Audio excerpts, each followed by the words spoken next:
देश की सर्वोच्च विधायिका का मानसून सत्र आज से आरंभ हो गया, लेकिन पहले ही दिन विपक्ष और सत्ता पक्ष के बीच टकराव की शुरुआत हो गई। लोकसभा की कार्यवाही जैसे ही शुरू हुई, विपक्षी दलों ने ऑपरेशन सिंदूर को लेकर तीखी प्रतिक्रिया दी और जोरदार नारेबाजी करते हुए इस मुद्दे पर तत्काल चर्चा की मांग की। ऑपरेशन सिंदूर, जो हाल ही में जम्मू कश्मीर में आतंकवादियों के खिलाफ चलाया गया एक महत्वपूर्ण सैन्य अभियान है, को लेकर विपक्ष सरकार से पारदर्शिता और विस्तार से जानकारी की मांग कर रहा है।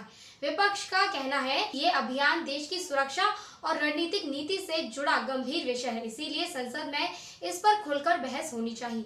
ऑपरेशन सिंदूर, जो हाल ही में जम्मू कश्मीर में आतंकवादियों के खिलाफ चलाया गया एक महत्वपूर्ण सैन्य अभियान है, जिसे लेकर विपक्ष सरकार से पारदर्शिता और विस्तार से जानकारी की मांग कर रहा है। विपक्ष का कहना है कि ये अभियान देश की सुरक्षा और रणनीतिक नीति से जुड़ा गंभीर विषय है, इसीलिए संसद में इस पर खुलकर बहस होनी चाहिए।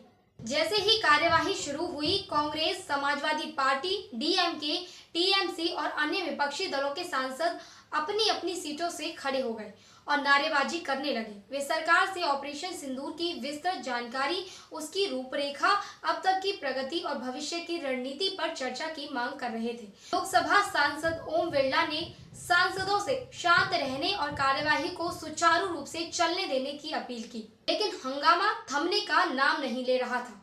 अंततः अध्यक्ष ने लोकसभा की कार्यवाही दोपहर 12 बजे तक स्थगित करने का निर्णय लिया। अब सबकी निगाहें दोपहर 12 बजे के बाद फिर से शुरू होने वाली कार्यवाही पर टिकी हैं। क्या सरकार विपक्ष को चर्चा की अनुमति देगी या ये हंगामा आने वाले दिनों तक खिंच सकता है? इसका जवाब आने वाले घंटों में स्पष्ट होगा। ये सत्र पहले से ही कई महत्वपूर्ण विधेयकों, बजट प्रस्तावों और नीति चर्चाओं के लिए अहम माना जा रहा है।